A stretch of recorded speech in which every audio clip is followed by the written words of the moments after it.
Sorry. Mum Is it wants them worth there, it? but I actually think they're an idiot. Do you? Yeah. Oh.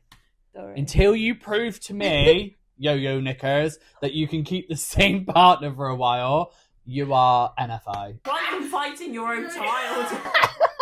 Meaty Matt and Beefy Becky!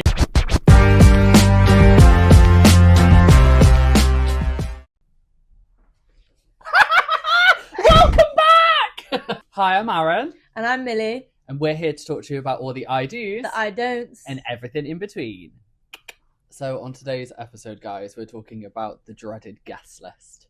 Everything that goes in it, out of it, what to do, what not to do. Who to keep off it. How to deal with basically everyone at your wedding that isn't you as a couple. And who not to invite. Who would be first on your NFI list? What you actually want me to Yeah. Go on, tell us. like an actual person or like a type of person? Whatever. Whoever came to mind when I said that question, because I know there's somewhere. No, anybody who I personally haven't spoken to for over a year. Over a year? Yeah. I'd be really... Yeah, but I know, but I think anyone that you are going to invite to your wedding, this is the biggest day of your life. You have to make sure that you are having people there that you speak to. Yeah, that's true. Like, you're spending so much money, you're doing all of these things, and you're creating this whole day, not only for you as a couple, but of course, for basically everybody else there. If I'm going to invite somebody that I haven't spoke to in 3 years, but just because, I don't know, they're my mum's cousin's auntie, like, no, you're not coming. Yeah. You're NFI. What about you? Who's the... Do you think there's anyone in that category then who would expect an invite? Yeah, probably my mum's cousin's auntie. That's what I mean, and I think it's so traditional. So, like, when my sister was getting married, it was very much like, oh, are you going to have this person coming, or are you going to have this person? And it's almost just like, yeah, it's nice to invite your mum's friends and, like, their kids and everything like that. But, like, in all actual fact, if you're going to invite somebody to your wedding to witness this big, huge declaration of love in something that you are putting on for everybody to see in that day, if you're not really that fond of them, whose day is it? It ain't their day. It's your day. And also, people always say, don't they, like, if you wouldn't buy them a dinner, if you wouldn't take them out and pay for their dinner, then why the hell would you do that? That is a complete rule of thumb. If you wouldn't knock on that person's door, so let's say averaging a day guest in the wedding world is £140. If I'm not going to walk up to your front door, knock on and give you £140, you're not coming. No. I wouldn't do that to many people. I'd have about 5 people there, I think. But no, that's actually how you think about it. They're very expensive to have that person there. And if you're a little bit and ahhing, my thing is, if you're even questioning whether you want that person at your wedding, don't invite them. Yeah. What's the point? What is actually the point? So, gang, we're getting into your NFI. You're not flipping invited. Sorry. Oh my god, Oh she just my fell. god, greedy guts! Get out. Sorry. You're not flipping invited Yeah. to this podcast. Out of the studio! So I actually think your guest list or the people that you've got at your wedding day can really make or break it. 100%. Because I think, going back to exactly what I said, if you're having an hour and you don't really fancy having them there, it's going to wind you up.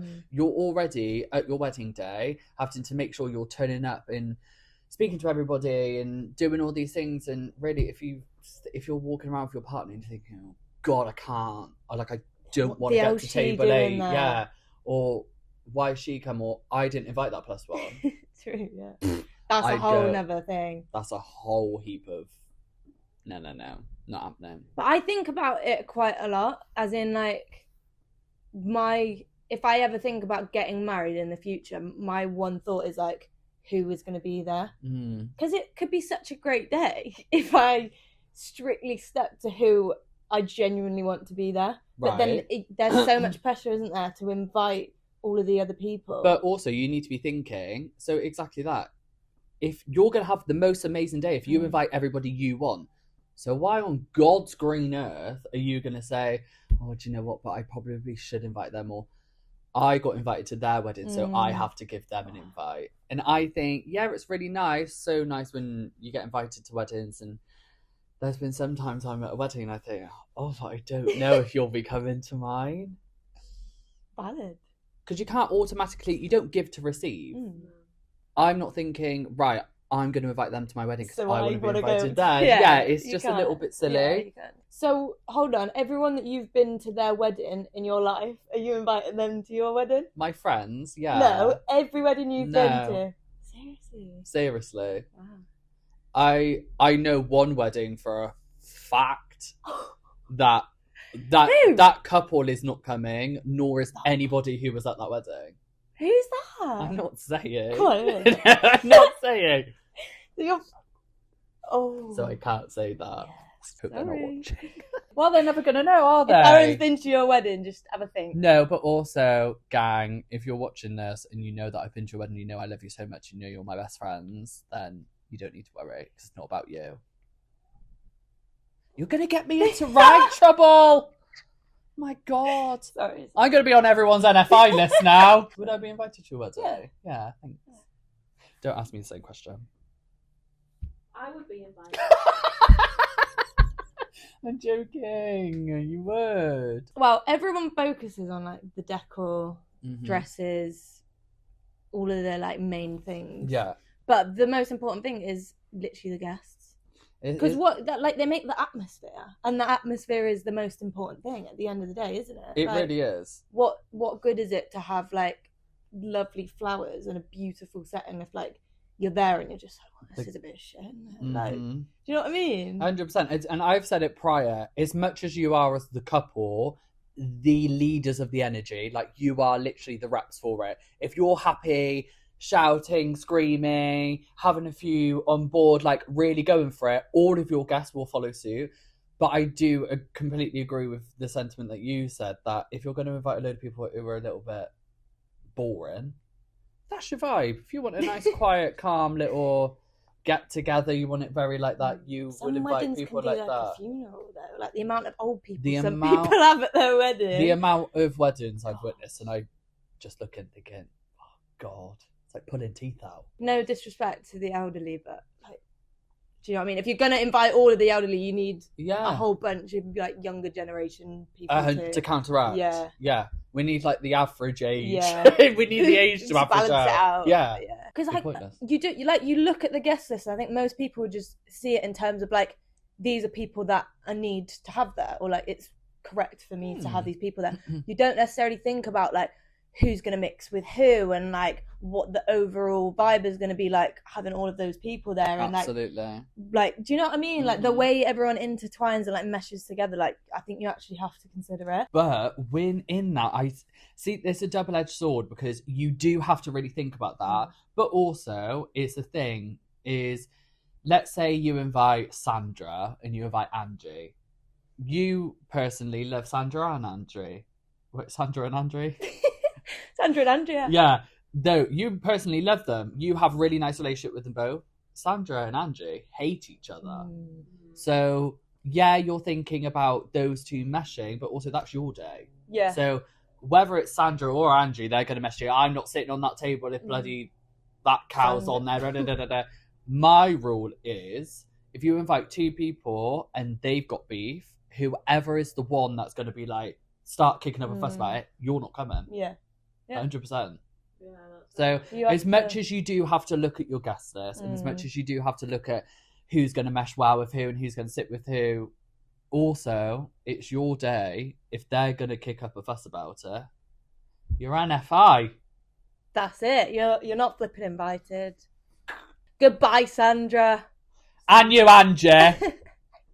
They just can't behave. Two of them. But Podcast. as people in the industry, we have seen it all. We have seen guests be absolutely obliterated drunk. We've seen the awkward moments with the two mother-in-laws that maybe don't like each other. Basically, anything and everything that can go wrong. You've invited a load of kids and they've absolutely teared up your flower arch, or all the old people are moaning because the music's too loud, and you're just literally there like watching it all happen. And sometimes when something bad is happening at a wedding, it almost happens in slow motion for the people who are working there and the people who could see it, because nothing's ever happened that you're kind of like, bloody hell, I've never seen that before. Like, things that have gone wrong will go wrong at multiple weddings. Like, throughout the day, let's say ceremony's finished, the best man already in the morning in preparations, you're sort of like tending to the grooms and make sure they've got everything they want. You've seen these probably had a few too many already. So they've already been told to hold fire for a little bit. So the ceremony happens. As someone who's working a wedding, you will then watch. As soon as the ceremony finishes, it's almost like, what's it called? Like race doors are open, the horse bolts out, there's the free drinks, there's the pims, there's the Prosecco, there's the beers, there's everything. You see it go on, you think, right, yeah, no. It's starting. Clocked it. It's definitely not chilling out. And then by the time it gets to food, they're dribbling all over the place. But it's almost happened in slow motion. You've clocked it straight away. So the things that we see when we're at a wedding is just crazy. Yeah. So in this episode, we're talking about how to control all of your guests without actually over controlling your day. So let's start with the foundation, the guest list. How to create it. Where do you start? I would start with your parties. So like your bridal party, your groom's party, like your most immediate people. Because I think that's like, as soon as you've been engaged to? Proposed to. As soon as you've been proposed to, instantly the next thing is to then propose to your gang that you're going to have on the day. So I think first off, you start with those most immediate people that you're going to have by your side. Then you go immediate family. Then you go immediate friends. And then if you've got any more room to grow, you're kind of probably thinking, right, those immediate friends, do I invite their partners? Am I close with them? Or, right, I've got 10 more people on my side. Because you've got to think, if we're saying there's 80 day guests, that's 40 each. So you've got your bridal or groom's party, then you've got your family, immediate family, and then you've got your immediate friends. I would say, I mean, you're pushing. Yeah. So anything that's left over, that's when you can kind of be like, right, mum, who do you think would be really offended if I don't invite? And then you've got to try and sort out whether actually, do you know what, mum wants them there, but I actually think they're an idiot, so they're not coming. So I think you start from close, and then work your way out. And then you've got things to play with. That's when you kind of be thinking, am I going to invite work colleagues? Work colleagues is a tough one, isn't it? It's a very tough one. Because, I don't know, because realistically, the work colleagues, they're the people that you spend most of your time with. Like a vast majority of your time. It is actually outrageous. You spend 8+ hours 5 days a week with the same people. More time with them than you do with anyone else that you're about to marry. Like, that's so true. Crazy. It's so true. But it depends. People keep work and life very, very separate, though, don't they? Some people do, yeah. Where do you draw the line with work colleagues then? Where would you draw the line? Because once you think, well, yeah, I'm really close with that person, they're a good friend to me. They've gone past the work colleague category. I've removed the work from their name on their contact. They're just Would them. you like me to change that?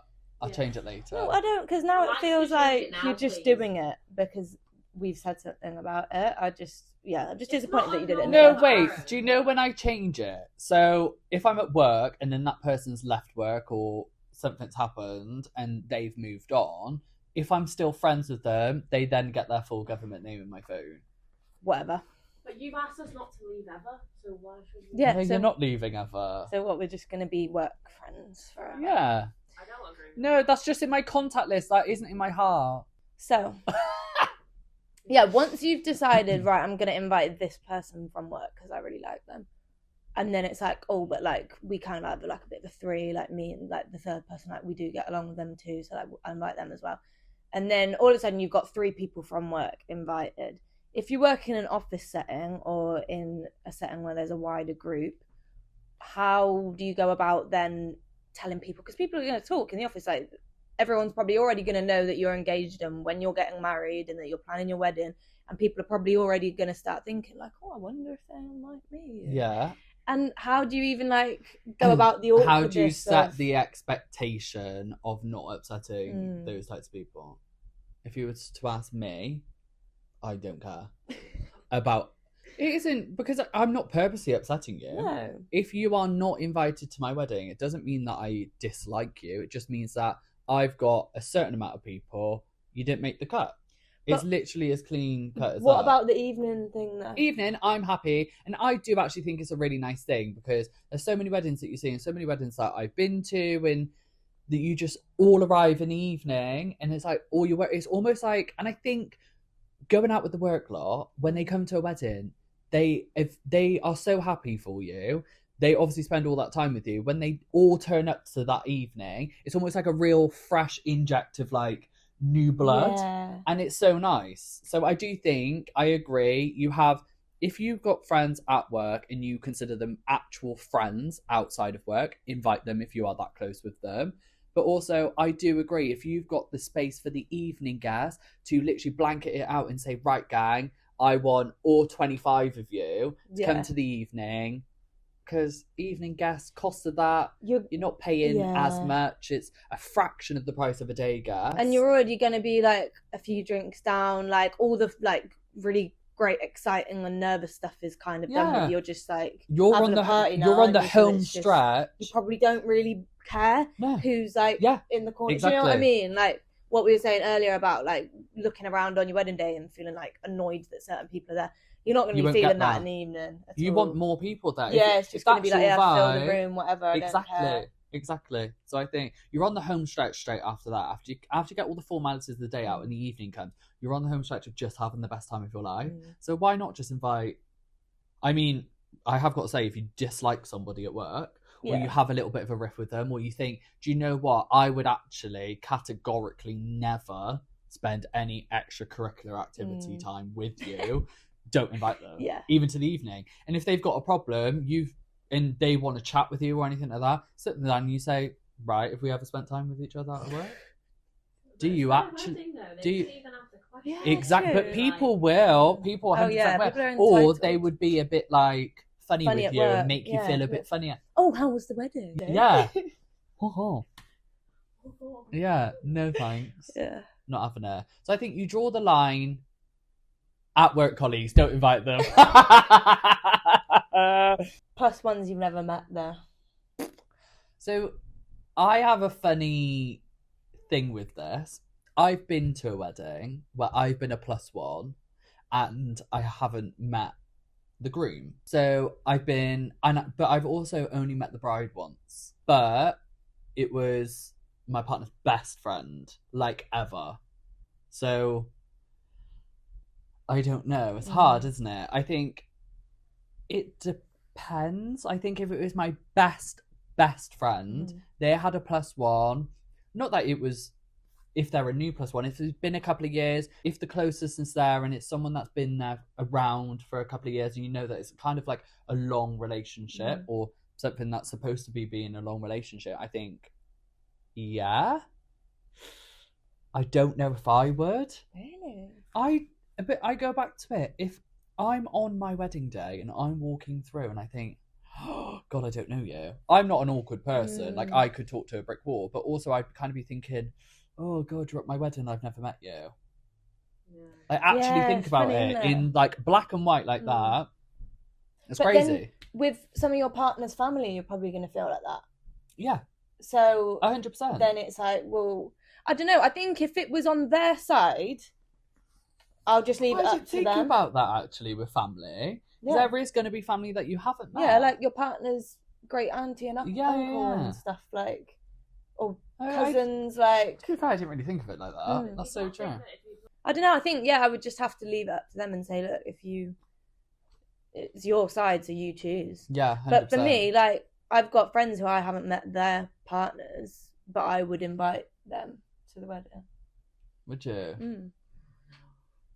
Yeah. Only like longer term partners, not like. That's what I mean. You have them and they've been together 3 months. Like, do you know you got that? Everyone's got that one friend that's got a new partner like every 3 months. You're not coming. Yeah, sorry. Until you prove to me yo-yo knickers that you can keep the same partner for a while, you are NFI.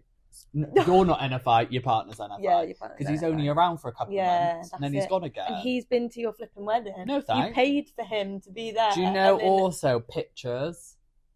Like, what you look back at those pictures, these pictures from your media team, your videographer, your content creator, you're going to have the geezer in your wedding pictures, all of that. And then your friend's probably going to think, oh, God, no, I can't even ever look at those pictures again. Yeah. Like, imagine I brought him to the wedding. Like, why would I And do then you that? look back, let's say in 40 years' time, you and your partner sat there, you're going on a reminiscing down memory lane, you're looking at the album, you think, who the fuck's that? What was his name again? Yeah, we paid how much for him to be there? Not happening. Yeah. I think you do need to be kind of cutthroat about it. Just got to do it, haven't you? I think you either say, listen, no partners, or you do everyone's got +1. Yeah. Because I do think if you are that kind of group that you all hang around in couples, totally makes sense. Yeah. If you're not, and you're probably only close to a couple, but even then you're not that close, then no +1s. Because you want a day out with all your friends. Yeah. Like, sometimes you want to go on a big night out with all your girls, and you don't want your partner there. Do you know what I mean? So it's kind of that sort of sentiment, but I do think it completely depends on how close you are, and then also managing the expectation of, if other people are going to be upset about it, you tell them to build a bridge and get the fuck over it. Because at the end of the day, my wedding, my rules. I thought you meant jump off the bridge. Right, that's a bit severe. Harsh. Yeah, no, build the bridge and get over the. Yeah. So, this is a touchy subject. Sprogs, little ones, rugrats, little monsters, kids at your wedding. Sorry. It's a no for me.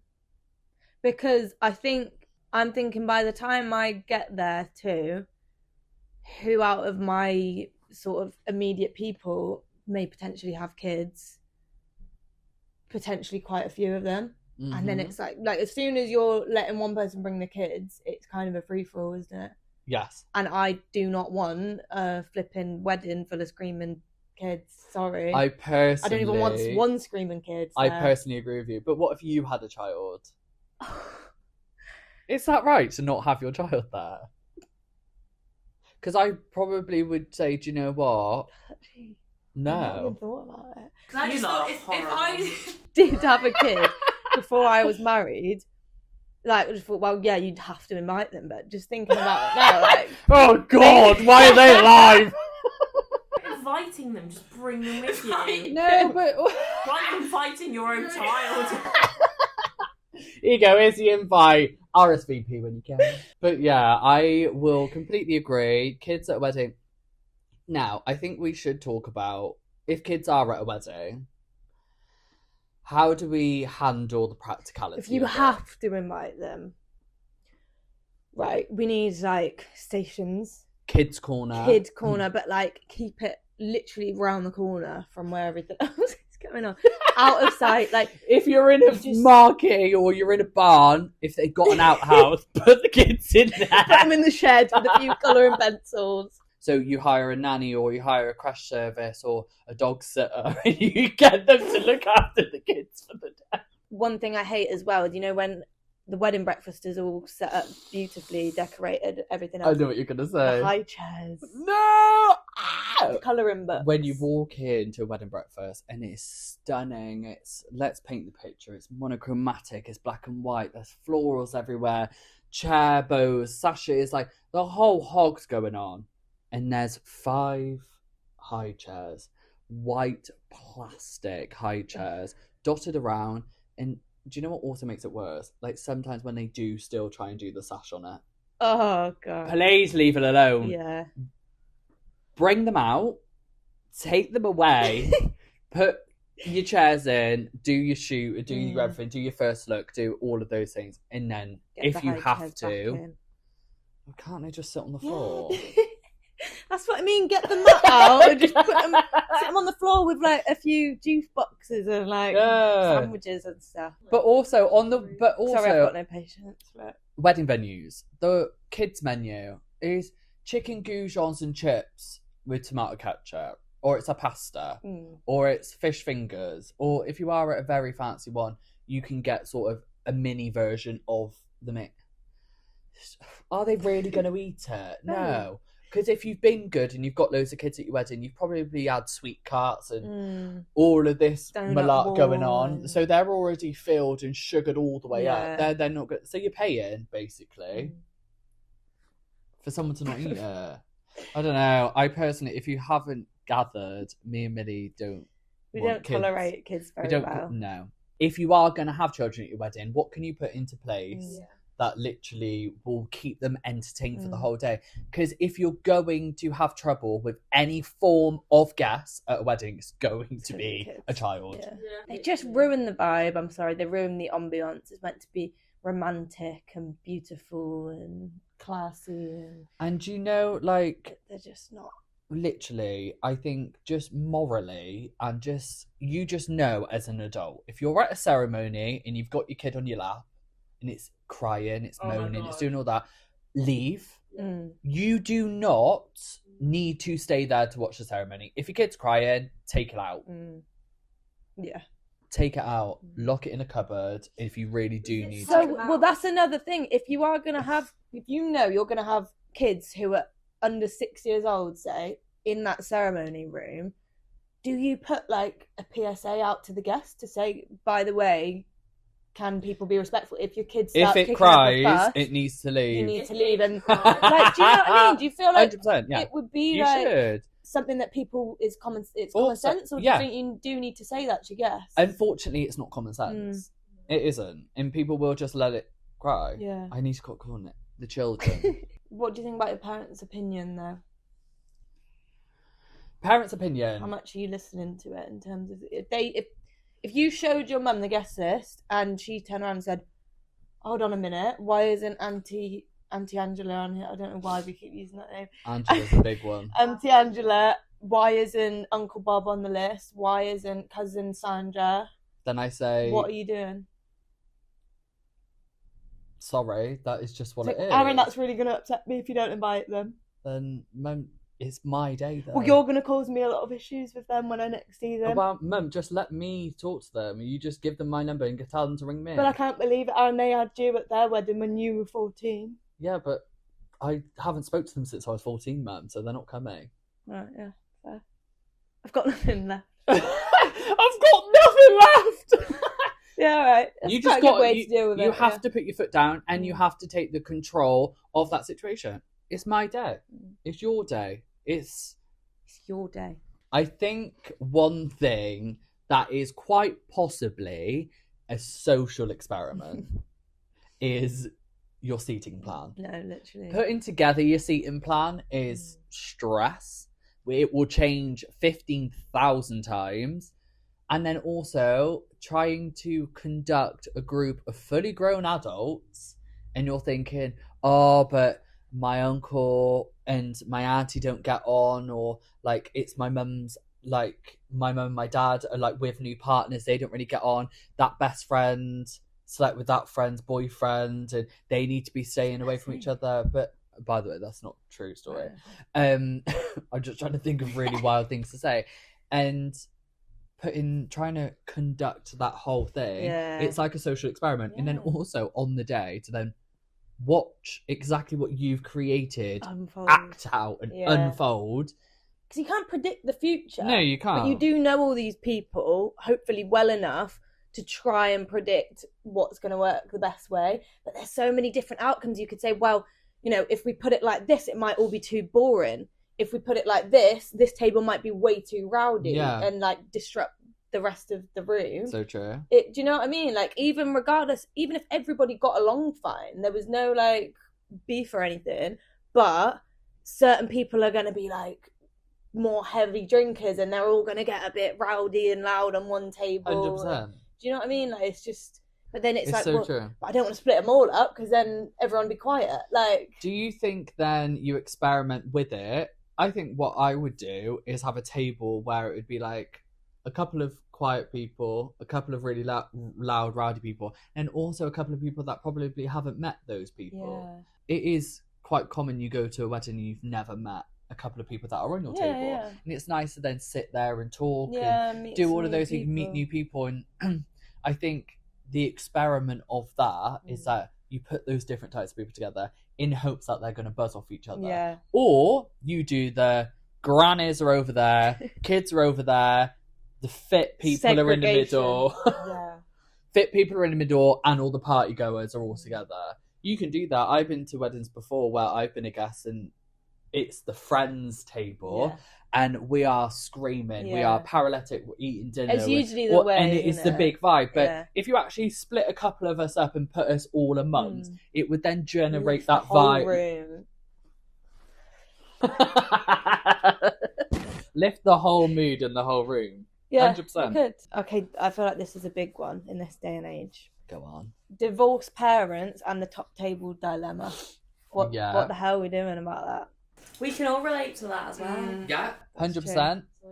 So let's go around then. Me personally, I'm having a sweetheart table. Nobody else on the table but me and my partner. I also think like everyone always says you don't get to spend that much time actually with your partner on your wedding day. So that's a really great way to just like make sure you have that. Just you two. So that's mine. So traditionally what happens is you've got the couple, then next to you would have their mum or dad, like parents, and then you'd have your maid of honor or best man, and then it goes out like that. Yeah. So it kind of gets like, so you'd have you two sets of parents, and then your immediate parties. Yeah. Now, if they're divorced, I would personally just avoid having parents. But if you have a partner, no, don't invite them. On the top table. Your parents aren't coming. Yeah, but then again, another thing is if your partner's really, really close with his mum. Oh, get out. No, really, really close with his mum and like will really, really want her on the top table, then you have got to try and think about it. But personally, I would just have you as the couple, your bridal and groom's party or anything that's going on, and then basically you can make sure your divorced parents and the two immediate tables that are in front want to be on that side, want to be on that side. And if you're good with your seating plan and you've made sure that it isn't so traditional that it's like the groom's side all over here or your partner's side all over here, if you mix it up a little bit, they won't then feel like, oh, I should be with that side of the family because that's theirs, but they've actually put me on their side of the family just to try and keep me away from. So it's almost like managing that expectation, I think. Mix everybody up and don't have divorced parents on the top table. I don't know, because my dad would be by himself. Like, my mum would have my stepdad, so my dad would be alone, and I'd feel bad, so I feel like I'd want him on the table. Just order him a chaperone. An escort. Sorry. Let's go. Imagine that. He might watch this, so... Sorry, Steve. I would definitely have a sweetheart top table, or I'd have, like, a sweetheart top table and then my dad can have a stool next to me or something. Oh, that's nice. Like a shoe shiner. Tie my shoelace. Like a shoe polisher. At the side of your sweetheart top table. That's horrible. No, just so that he doesn't feel left out. But then I feel like I'm sure that makes him feel well included. Maybe I'd have like me, my partner, my brother with my dad, and then like my mum, and then my stepdad. What about your sister? Oh yeah, I forgot about her. I think that's a good idea. Yeah. But divorced parents are split anyway. Just split them up on the day. Yeah, obviously. No different. Right. So moving away from the seating plan, once we've got all that sorted, we're actually on the day. How do we manage the guests? How do we keep them under control without feeling like you're controlling them on the day or spending time thinking about that on the day? There's certain things we can put in place beforehand. So in the wedding, in the wedding morning. Yeah, during the wedding morning. In the wedding, in the morning of the wedding, on the morning of the wedding. There's going to be people who want to contact the bride, there's going to be things that are happening in the setup. There's going to be people arriving, don't know where to go. There's going to be what other sort of problems, like suppliers turn up, hair, makeup, all of these people. Oh, how did she say that she wanted this arch in the ceremony again? All of these little questions that people are going to have, and everyone's going to think, oh, let's ask the bride. You do not want to be dealing with that on the morning of. You need to have somebody or more than one person who is able to answer all of those questions on behalf of you. Absolutely. So that you're not even hearing those conversations. You're not even aware that those things are going on, because it's just going to stress you out. So you need to have probably the maid of honor if she's reliable. And a couple of others. And they need to know already all of the answers to these questions, because none of it should be a guess either. Like, they shouldn't just say, oh yeah, they just should put it like know this. straight away. Yeah, they need to know exactly how you'd like it. So that all needs to be briefed beforehand so that they can deal with it. 100%. You need a gatekeeper. Yeah. You basically need a bouncer. You need big beefy Becky at the start of your bedroom door that no one's allowed in. You're not talking to the bride. You're not coming in. My name's Beefy Becky. Don't you know who I am? I'm the bouncer. I'll do that at your wedding. Honestly. Grooms as well probably need one. Like, it's not just for the brides. He's really going to ask Meaty them Matt. useless bunch of things. Meaty Matt. Okay, yeah. Yeah, Meaty Matt and Beefy Becky. So, yeah, after that then, going into the ceremony, rules that need to be set. Whether you're having an unplugged ceremony or not, unplugged means... No phones, no cameras, no anything. Nobody's allowed to get the phones out and start recording things in the ceremony. It's not allowed. No. Leave it to the professionals, please. Thank 100%. you. So that all needs to be laid out prior so people know what's going on. Again, the rule with the kids, if your kids are crying, they need to know they need to go. Another thing is confetti.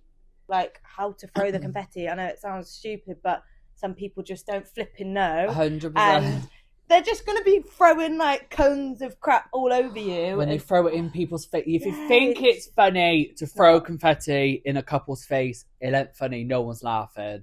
If somebody threw confetti, honestly, you out. NFI. Becky, grab him.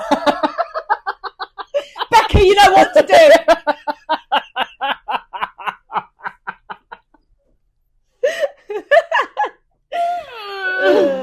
Also, as well, another thing you need to tell all your guests, because guests at your wedding, they start acting backward, and they don't need to be doing it. They wouldn't usually on a normal day-to-day.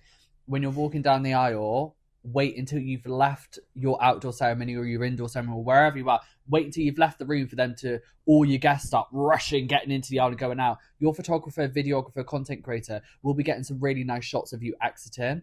So if then all your guests start flooding into the aisle, it looks absolutely awful. Crap, yeah. Or if they've got their phone out on the side, or you've got like... Or they've stepped behind you. Or Mariam's gone like this, and she's trying to film, and she's all in the way.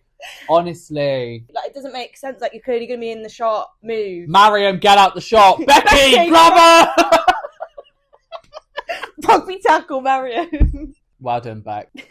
So straight after the ceremony, this is where you're going to see the problem guest. This is where you're going to see someone who's going to grab a few too many Pims or whack down all the beers or do stuff like that. Free drinks for people go feral. Make them go feral. They do.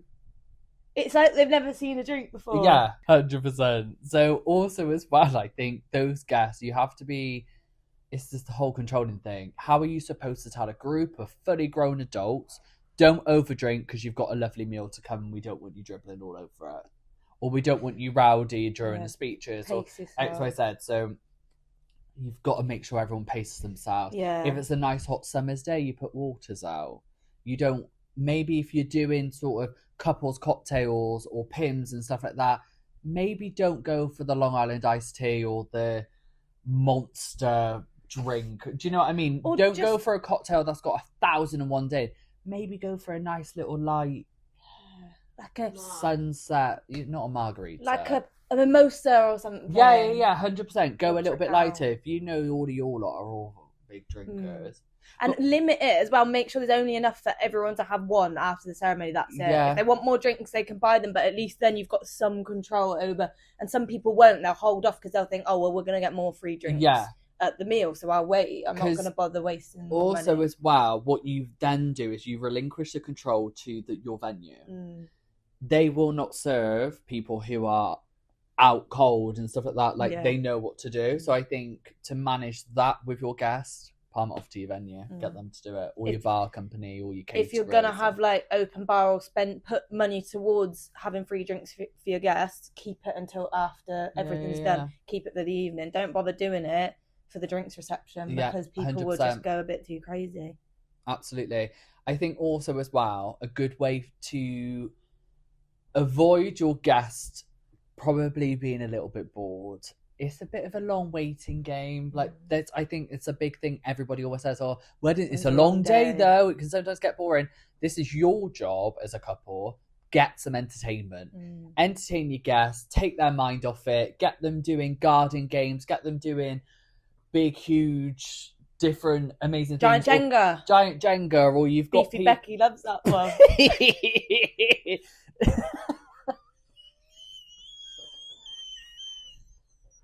That's not normal. Who is Becca? I feel sorry for her now. Insert picture of Beefy Becky. No, don't. Sorry. Let's go back to it. So, entertain your guests, have fire breathers, have magicians, have all these things. So you've got to give your guests something to do rather than just drink. Oh God, yeah. Yeah, keep them entertained, distracted. 100%. Distract them from the bar. The way to not have unruly guests is entertainment. You have to entertain them. Even throughout the wedding breakfast, you can have entertainment. 100%. And on the course of entertainment, this episode is actually sponsored by our fabulous friends over at Sing and Host UK. And honestly, where have they been all of our lives? So imagine a Toastmaster, an MC, live singer, on the day coordinator, running the whole show. The whole shebang. Singing Host UK do the whole thing. So they keep the day flowing, they keep the guests absolutely buzzing, and occasionally break into song. How actually iconic is that? From surprise performances to running the entire day for you, if you want your wedding guests to say that was literally the best day ever, you need to check out Sing and Host UK. You've got to start it again. Oh, bloody gassy. Also, moving on, hungry guests are horrible people. Drunk guests are horrible people. Moody guests are horrible people. Like, you've got to look at all the bad things that can happen to a person can happen on a wedding day. So true. They can get hungry. They can get sunstroke. They can get angry. All of those different things. They can be around people they don't like. Like, you're putting these humans into situations where there are multiple options on how they go, making sure that on each of those moments, you've got them fed, you've got them watered, you've got them entertained, you've got Sandra and Angie apart, you've got the kids doing something, you've got your mother-in-law feeling like she's included, you've got big beefy Becky feeling like she's in charge of everything. You have to make sure that you are pleasing as much as, and I go on about it so much, and I'm always saying it's so about you as a couple. But if you're going to have a big guest list, unfortunately, it's also about them too. Because I think it's going to make your day better. It's always in your best interest to ensure that everyone else is happy, because it causes less problems for you. So as much as it's not about them, in turn, making them happy is going to make you happy and less stressed and all of those things. So if you can put these things in place for the guests to just try and keep everything calm and at bay, then you're going to have a better day for it. 100%. And the vibes will be immaculate. So we're going to go through some quick fire tips for your wedding day, managing your guests, how to control it without controlling it, and making sure that all the people that are NFI stay NFI. Don't feel like you need to have a conversation with everyone. Also, as well, don't be obligated to just invite people just because you have to invite them. The seating plan matters more than you think. Like we were saying earlier, you really need to consider this. Top tip trick that I'm going to give you guys. So let's say you've got 10 round tables, get 10 paper plates. Let's say you've got 80 day guests sitting down, get 80 wooden pegs. What you do is you write all your guests' names on a peg each. You put all your tables around, and then you clip the pegs around where you want people situated. Because if you're going to handwrite where you want your seating plan, you're going to be scribbling out, you're going to be moving this person, arrow here, arrow there. If you've got it down on the floor visually or on a big table, you've got the table numbers. And then you could say, actually, do you know, Angela, she needs to come here. Sandra, she needs to go there. So easy. That's clever, yeah. I like that. You have to feed people properly. Keep a clear timeline of the day. It can't be like 2-hour slots of just one thing. Also, is where entertainment, going on to board guests, you have to entertain people. The biggest top tip as well, given everything that we've said, you have to accept that not everything is going to go perfectly. And that's okay. That's so crucial. Like I said earlier, things go wrong at weddings, even if it's minute, but you have to just accept that it's not going to go perfectly. People probably might have a little bit of a spat. People might get a little bit drunk. People might do X, Y, Z things, but it is going to happen. Yeah. But all of the things that we've spoken about, they can help to prevent it. But again, you can't get too caught up on it all, because 9 times out of 10, it probably is still going to happen. And absolutely, you need to be okay with that. For better, for worse.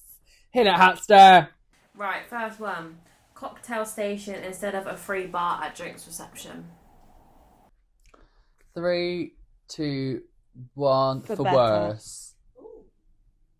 I like the cocktail station idea.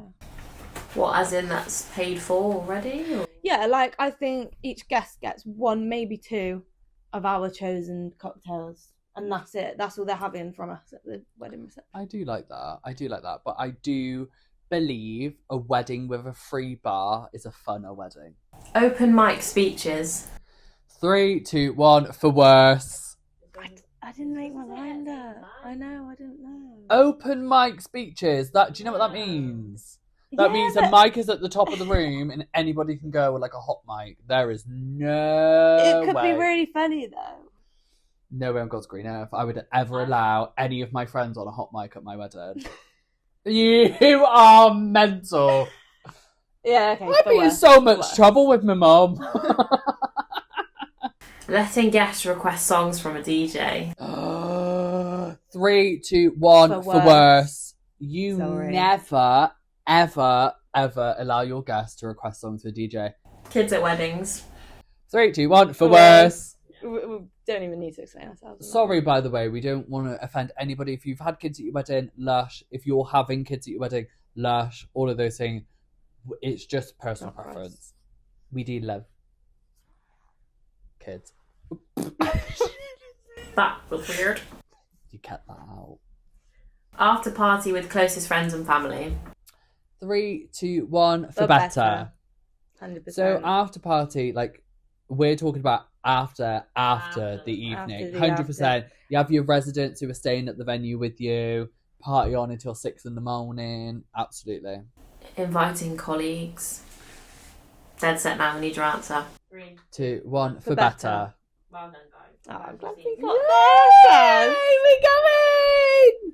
So I think to tie a bow in this episode is your guests should add to your wedding day. There's a reason you've invited them. There's a reason you're there. You're having this whole experience with them. They shouldn't control it. So you shouldn't try and control them too much. 2, they shouldn't also control your ideas, thoughts, processes and everything like that. It's a bit of a balancing act, isn't it? Like, everything that you should take away from this episode is that there are things we can do to try and steer things in the right direction. But like we were saying, it's not going to be perfect, and that's fine. Yeah. It's just people are people. When you mix a huge group of people in one place for the whole day, plus alcohol thrown in there, problems are going to happen. Yeah, things aren't going to go completely smoothly, but that is the beauty of a wedding day. It is. And I just think, make all your decisions nice and early. Let everybody know the crack, what's going on, what they're eating, what they're drinking, keep them entertained, everything like that. And also, if you got to chuck a couple of people out of your wedding, you got to chuck a couple of people out. It's their fault. But also, you just grab your big beefy Becky and she'll do it for you. That's the one most important takeaway. Beefy Becky. It means too much. Get yourself some bodyguard friends. You need them. So when you've got rules for your wedding day, make sure you're strict with them. Make sure everyone knows the crack beforehand. And if they don't like it, you're NFI. Not flipping invited.